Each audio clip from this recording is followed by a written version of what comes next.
안녕하세요. 다나작가 채널입니다. 장의열전.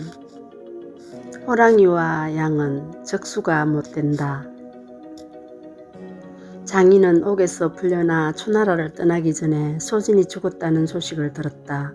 그래서 초나라 왕을 이렇게 설득하였다.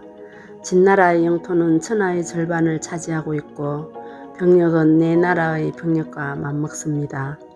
험준한 산으로 둘러싸여 있고 황하가 띠처럼 둘러쳐져 있어 사방이 막힌 천년의 요새입니다.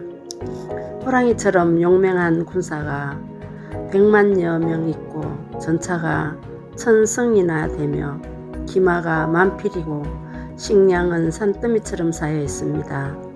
법령이 엄격하여 병사들은 어려운 것도 편안하게 여기고 죽는 것도 마다하지 않습니다. 임금은 현명하고도 준엄하며 장수는 지혜롭고도 용감하여 병력을 내지 않고도 상산의 요새를 석권하여 천하의 척추를 꺾을 수 있습니다. 그러므로 천하의 제후 가운데 남보다 늦게 복종하는 자는 먼저 망할 것입니다. 또 합종에 참가하는 나라들은 양떼를 몰아 사나운 호랑이를 공격하는 꼴과 다르지 않습니다. 호랑이와 양은 서로 적수가 될 수 없음이 명백한데도 왕께서는 사나운 호랑이와 손잡지 않고 양떼 편에 섰습니다. 신은 왕의 계책이 잘못되었다고 생각합니다.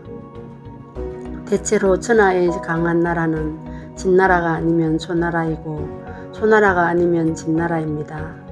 두 나라가 서로 다툰다면 그 형세는 양립할 수 없을 것입니다. 만일 왕께서 진나라 편이 되지 않으면 진나라는 군대를 보내 의양을 칠 테고 그렇게 되면 한 나라의 상지와는 길이 끊어질 것입니다. 진나라 군대가 하동으로 내려와 성고를 빼앗았으며 한 나라는 틀림없이 진나라의 신하가 될 테고 위나라는 대세를 따라 진나라를 따르게 될 것입니다. 진나라가 초나라의 서쪽을 치고 한나라와 위나라가 초나라의 북쪽을 치면 나라가 어찌 위태롭지 않겠습니까?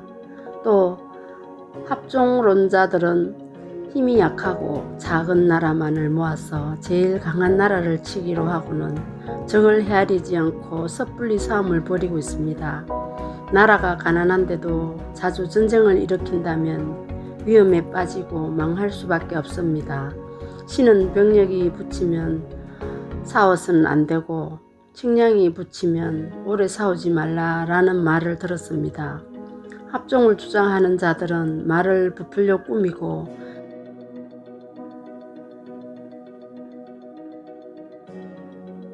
점만 말하고 해로운 점은 말하지 않습니다.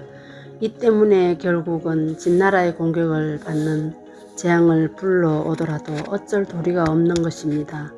그러므로 왕께서는 이 점을 깊이 생각해 보시기 바랍니다. 진나라는 서쪽으로 파와 촉을 차지하고 있으므로 큰 배에 식량을 싣고 문산을 떠나 강을 따라 내려와 초나라에 이르기까지 3000여리가 됩니다. 배를 2척씩 짝지우고 배 한 상에 사졸 10명과 3달치 식량을 싣고 물결을 타고 내려온다면 하루에 300리는 갈 수 있습니다. 그러니 거리가 멀다고는 하지만 소나 말의 힘을 빌리지 않고도 열흘이 못되어 간관에 이를 것입니다. 관관이 놀라 흔들리면 국경 동쪽은 에워싸여 모두 성을 지키는 형세가 되고 검중과 무구는 왕의 손에서 벗어날 것입니다. 진나라가 군대를 이끌고 무관을 빠져나와 남쪽으로 향한다면 초나라 북쪽 지역은 고립되고 말 것입니다. 진나라 군대가 초나라를 치면 3달 안에 위기가 닥치는데 초나라가 제후들의 도움을 받으려면 반년 이상 기다려야 됩니다. 이러므로 그 세력이 필요한 때 미치지 못합니다. 약하고 작은 나라의 도움을 기다리면서 강한 진나라의 재앙을 입고 있는 것, 이것이 신이 왕을 위해 걱정하는 바입니다. 왕께서는 전날 오나라와 싸운 일이 있는데 5번 싸워서 3번 이겼지만 싸움에 나선 병사를 모두 잃었고 한쪽 구석의 신성을 지키느라고 백성만 고달파하고 있습니다. 신은 공이 크면 위험에 빠지기 쉽고 백성이 고달프면 윗사람을 원망한다고 들었습니다. 위험에 빠지기 쉬운 공을 지키느라 강한 진나라의 비유를 거스르는 것은 신이 생각건대 왕께 위험한 일입니다. 진나라가 15년 동안이나 군사를 함곡간 밖으로 보내 제나라 조나라를 치지 않는 것은 천하를 삼키려는 속내가 있기 때문입니다.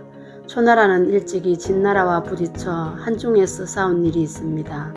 초나라 사람들은 이 싸움에서 이기지 못하여 열후나 집규의 자기를 가진 자 가운데 죽은 자가 70여 명이나 되었으며 결국 한중을 빼앗기고 말았습니다.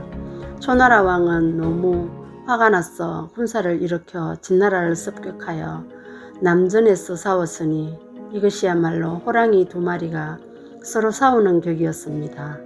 결국 진나라와 초나라 모두 타격을 입고 한나라와 위나라가 온전한 채로 있다가 그 뒤를 친다면 이보다 더 위험한 계책은 없습니다. 왕께서는 이 점을 깊이 헤아리시기 바랍니다. 진나라가 군사를 보내 위나라의 양진을 치면 이는 천하 제후들의 가슴을 억누르는 꼴이 됩니다.